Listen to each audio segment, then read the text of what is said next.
Bienvenue sur notre chaîne. Windyville, dans le Missouri, est une petite communauté.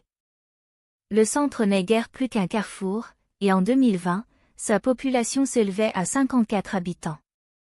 Établie en 1921, les quelques familles encore présentes y ont généralement des racines profondes, et parfois, ces racines profondes peuvent cacher de profonds secrets. L'un de ces secrets a été soudainement révélé en 2021 lorsque la nouvelle du meurtre horrible de Cassidy Rainwater, 33 ans, a éclaté. Tout d'abord, parlons un instant du passé de Cassidy. Mais il est très important pour moi que nous abordions tous les sujets sensibles la concernant et concernant toute autre victime, non pas avec jugement, mais avec un désir sincère de comprendre. Je sais pertinemment à quel point la drogue et l'alcool peuvent changer une personne. Mais je sais aussi qu'ils représentent bien plus que leurs addictions. Et je veux qu'on se souvienne d'eux pour ce qu'ils étaient, et pas seulement pour ce contre quoi ils ont lutté. Cassidy n'a pas eu une vie facile. Elle a connu beaucoup d'instabilité au début de sa vie et certains membres de sa famille étaient déjà pris dans les mêmes cercles qu'elle finirait par rejoindre. À l'âge adulte, elle a connu plusieurs échecs relationnels et a donné naissance à 6 enfants, 3 garçons et 3 filles. Bien qu'elle aimait tendrement ses enfants, elle n'a pas toujours été la mère qu'elle souhaitait être. Elle a lutté pendant des années contre l'addiction et a connu des hauts et des bas, des périodes où elle allait mieux, guérissait et reprenait sa vie en main, pour finalement retomber dans ses travers et se retrouver à nouveau au point de départ. Et comme beaucoup de personnes ayant connu la toxicomanie, elle a parfois pris de mauvaises décisions. Si elle n'était pas un ange, au fond, Cassidy avait bon cœur. Ceux qui la connaissaient et l'aimaient la décrivaient comme une personne pleine de vie, amicale, amusante et extravertie, avec un esprit vif et fougueux. Elle riait et aimait beaucoup. Elle adorait chanter, et elle le faisait souvent. Et elle aimait écrire de la poésie. Et son endroit préféré était la rivière, où elle pouvait passer des heures à chercher des pointes de flèches. Avant l'été 2021, Cassidy s'était séparée de son mari de l'époque, Takari Paul, et vivait à Lebanon, dans le Missouri. Bien qu'elle fût alors largement sans domicile fixe. D'après ce que j'ai compris, elle se contentait de faire du couchsurfing et de loger chez divers membres de sa famille et amis.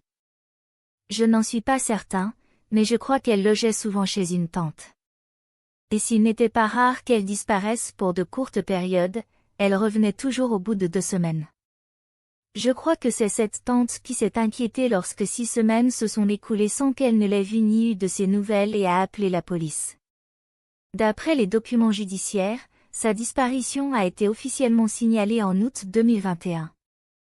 L'adjoint en chef Darren Schick, du bureau du shérif du comté de Dallas, a pris le rapport et a appris qu'elle avait été vue pour la dernière fois en compagnie de James Rainwater.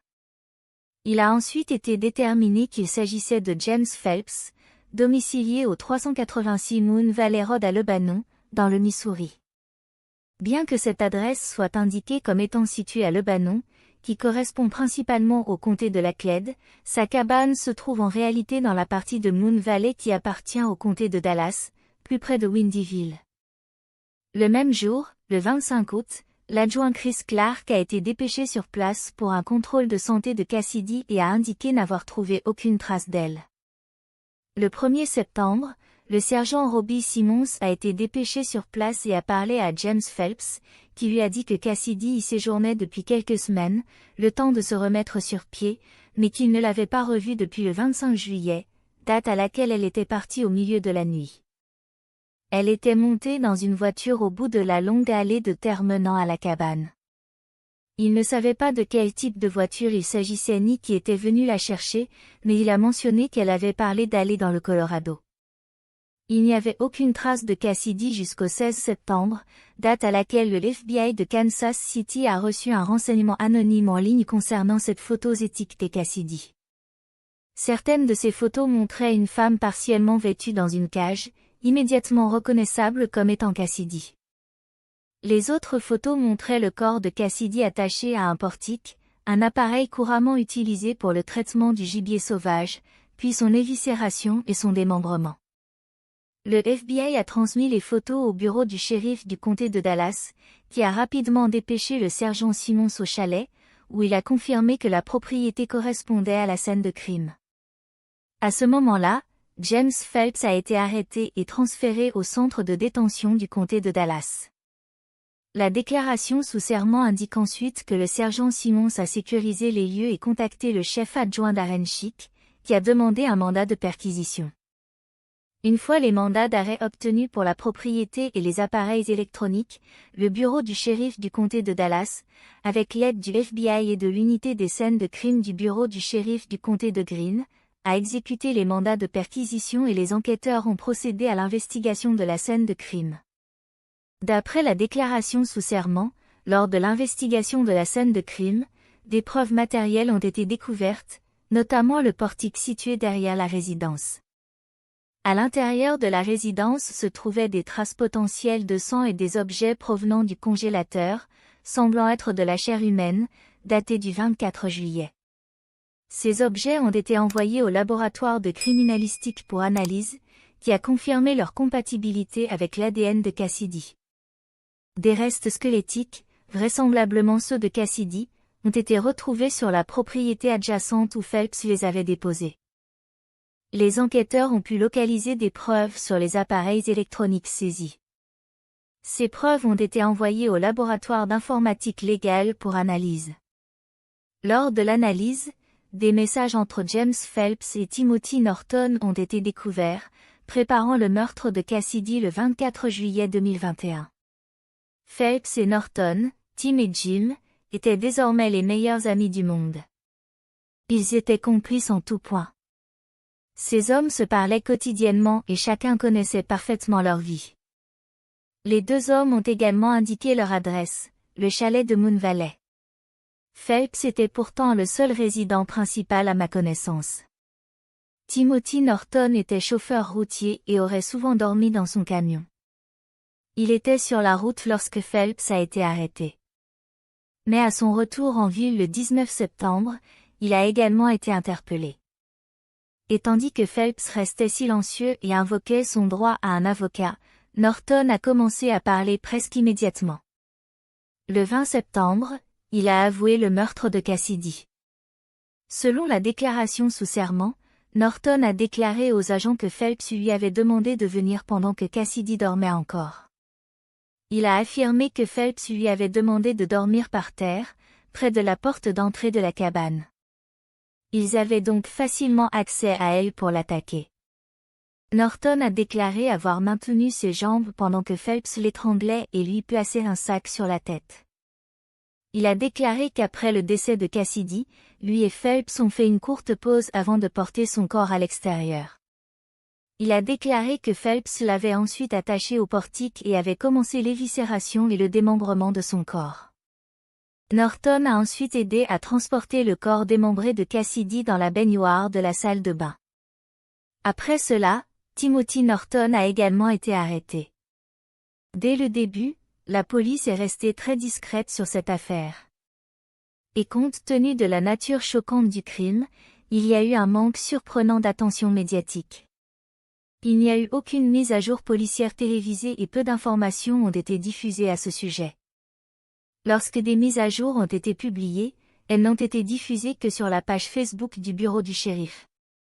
Et il n'y a eu aucune mise à jour officielle avant novembre. Mais des fuites ont rapidement surgi au sein de divers services du comté.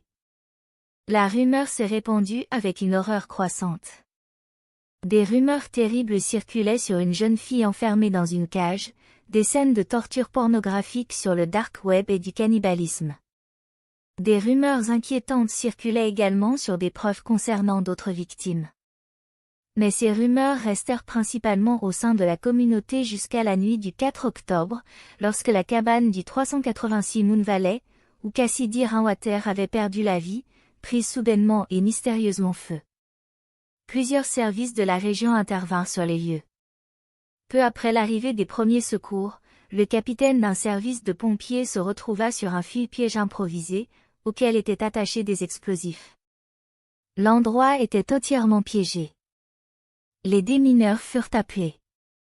Le fil sur lequel se tenait le capitaine était désactivé, mais 2 des dispositifs durent exploser pour sécuriser les lieux et permettre aux premiers secours de combattre l'incendie initial. Seulement 2 semaines, 14 jours après l'arrestation de Phelps et Norton, la scène du crime fut réduite en cendres, emportant avec elle toutes les preuves restantes. Et il restait des preuves. Il semble que la police routière du Missouri ait déposé un nouveau mandat de perquisition quelques jours auparavant et n'ait pas encore eu le temps de l'exécuter. Et puis, tout a brûlé.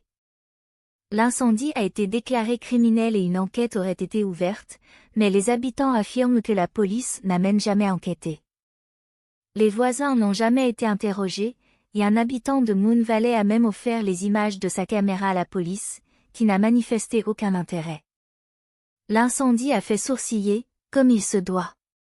Et ce fut la goutte d'eau qui a fait déborder le vase pour une communauté déjà inquiète et à fleur de peau. Et à ce moment-là, début octobre, les autorités n'avaient toujours rien dit. De plus en plus de chaînes d'information ont commencé à s'emparer de l'affaire, suivies par des blogueurs spécialisés dans les affaires criminelles et des youtubeurs qui interviewaient les habitants et interrogeaient le bureau du shérif. Et le shérif du comté de Dallas, ce bon vieux Scott Rice, eh bien, il n'a pas beaucoup apprécié. Le 7 octobre, il a publié une déclaration, sur Facebook bien sûr, disant, je cite, « Sérieusement, ces chétos sont bons. » Et puis il ajoute, 99,99% de ce qui a été posté sur les réseaux sociaux est de la camelote. Amitié, shérif Rice. Et même si c'est drôle, ça ne l'est pas non plus. Car le problème, c'est que ce n'était pas de la camelote. Lorsque les détails du crime ont finalement été révélés, de nombreuses rumeurs se sont avérées vraies. Cassidy a été enfermée dans une cage. Elle a été démembrée. Et de la viande de son corps a été retrouvée dans le congélateur. Les habitants n'étaient pas satisfaits du service de police local. Une habitante de Windyville a été interrogée et a déclaré que la gestion de l'affaire était incroyablement incompétente et que les fausses informations publiées par le bureau du shérif provenaient en réalité de ce service. Elle a dit, je cite, « Ce sont les détectives qui ont tout divulgué au départ. » Maintenant que ces prétendues rumeurs se sont avérées vraies, la communauté dans son ensemble a le sentiment d'avoir été trompée. Beaucoup de gens sont vraiment bouleversés. Et laissez-moi vous dire que je ne les blâme pas pour ça. Ils devraient l'être. C'était un crime choquant, et c'est choquant de ne pas pouvoir faire confiance à son propre service de police. J'ai parlé à de nombreux habitants maintenant. J'ai lu des centaines, voire des milliers de mails. J'ai passé des heures au téléphone et j'ai rencontré des gens formidables, des gens bien et honnêtes de ce quartier qui ne souhaitent que la vérité et la sécurité de leur communauté. Et la plupart d'entre eux disent la même chose, les rumeurs qui circulaient provenaient toutes de la police. Et comme une grande partie des informations divulguées se sont révélées vraies par la suite, je pense qu'on peut supposer que le reste des rumeurs a au moins un certain fondement. Et plus j'entends la même chose de différentes personnes, plus elle a de poids à mes yeux. Comme les rumeurs selon lesquelles, le 16 septembre, lors de son arrestation, Phelps aurait été trouvé assis à la table de la cuisine, en train de manger un sandwich contenant la viande du corps de Cassidy. Et que, lors de son arrestation, il aurait ri en disant qu'il vendait ses côtes à des voisins sans méfiance. J'ai beaucoup entendu parler de Phelps lors de cette rencontre. J'ai parlé à des gens qui se souviennent de l'avoir vu vendre des barbecues dans des campings près de Bennett Springs et de la viande séchée sur un marché de producteurs à Buffalo. On a aussi dit, et je devrais souvent dire, que Phelps m'avait également vendu via un site web de cannibalisme sur le dark web, où il se faisait passer pour le boucher, et que les photos de Cassidy envoyées au FBI avaient été récupérées sur ce même site. Des fuites ont également révélé l'existence de preuves, non seulement de Cassidy, mais aussi d'autres victimes. Certaines d'entre elles indiquaient des agressions sexuelles et des tortures filmées. Des fuites ont également révélé que des crochets à viande avaient été retrouvés dans la salle de bain, dans le chalet, et que des paquets de viande marqués de différentes dates se trouvaient dans le congélateur. Bien que cette rumeur n'ait jamais été officiellement confirmée, je peux vous assurer qu'elle est vraie. Je l'ai entendu à maintes reprises de la part de nombreuses personnes, dont certaines occupent des postes officiels dans les comtés de Dallas et de Laclede. Un adjoint d'un comté voisin m'a dit que ce congélateur était rempli de viande. Un ancien employé du comté de Dallas présent sur place a déclaré, je cite, que tous ceux qui ont travaillé sur place auraient besoin d'une thérapie intensive, ce qui en dit long, venant de ce milieu. Il a également été largement rapporté que de nombreux autres restes humains partiels avaient été retrouvés sur la propriété. J'ai entendu dire que les chiffres allaient de 13 à plus de 100. On a aussi parlé de camions frigorifiques qui avaient été saisis pour des preuves et qui ont été égarés. À l'origine, Phelps et Norton n'avaient été accusés que d'enlèvement. Ce n'est que le 17 novembre que le procureur du comté de Dallas a finalement aggravé leurs accusations pour inclure le meurtre au premier degré et l'abandon de cadavres. En avril 2023, James Phelps a plaidé coupable. D'après ce que j'ai compris, un plaidoyer de culpabilité ne revient pas à admettre sa culpabilité, mais à reconnaître qu'il existe suffisamment de preuves pour le condamner. Phelps a été condamné à la prison à vie sans possibilité de libération conditionnelle. En juin 2023, Timothy Norton a plaidé coupable et a également été condamné à la prison à vie sans possibilité de libération conditionnelle. Pourtant, même après leur condamnation, et à ce jour, les autorités refusent toujours de reconnaître tout lien avec le cannibalisme, et le nient catégoriquement. Elles nient également l'existence d'autres victimes. Le bureau du shérif du comté de Dallas maintient toujours, je cite, que nous n'avons trouvé aucune preuve permettant de penser qu'il existe d'autres victimes associées à Phelps et Norton à ce jour. Et même aujourd'hui, en 2025, c'est toujours leur version officielle. Mais ce n'est pas toute l'histoire. Loin de là. Car non seulement de nombreuses informations ont fuité qui affirment le contraire, mais des preuves sur les lieux ont soulevé de nombreuses questions concernant d'autres personnes disparues. Des messages entre Phelps et Norton évoquent d'autres victimes. Et Norton lui-même a révélé lors de son interrogatoire que lui et Phelps recherchaient leurs autres victimes. Victimes. Victimes multiples. Chez Walmart et en ligne, ils ont affirmé que les filles âgées de 12 à 14 ans les intéressaient particulièrement. Ces déclarations ont même été reprises au tribunal par le procureur du comté de Dallas. J'ai l'impression que toute personne raisonnable peut, en examinant cette affaire, se rendre compte que quelque chose cloche. Cela ressemble à une tentative de dissimulation. Et il n'a pas fallu beaucoup de recherches pour comprendre que l'affaire Cassidy est liée à quelque chose de bien plus vaste que ces quelques malades qui mangent des gens. Les liens se rejoignent toujours. Mais le lien le plus frappant, et qui me semble très important, est que 14 ans avant la disparition de Cassidy, sa mère, Tracy Wawasek, a également disparu au Liban. Tracy a disparu le 16 avril 2007. Son cas est également très étrange et est toujours considéré comme non résolu. Tracy, dont le nom de jeune fille était Rainwater, a été portée disparue par son petit ami de longue date, Leonard, qui a déclaré à la police qu'il pensait qu'elle était partie à la recherche de pointes de flèches. Tout comme sa fille, Tracy aimait la rivière. Merci d'avoir regardé, j'espère que cet épisode vous a plu. Si c'est le cas, n'oubliez pas de cliquer sur le bouton « J'aime » et de vous abonner si vous voulez en entendre davantage. Pouvez-vous nous dire dans les commentaires où vous vivez et quelle heure il est dans votre pays?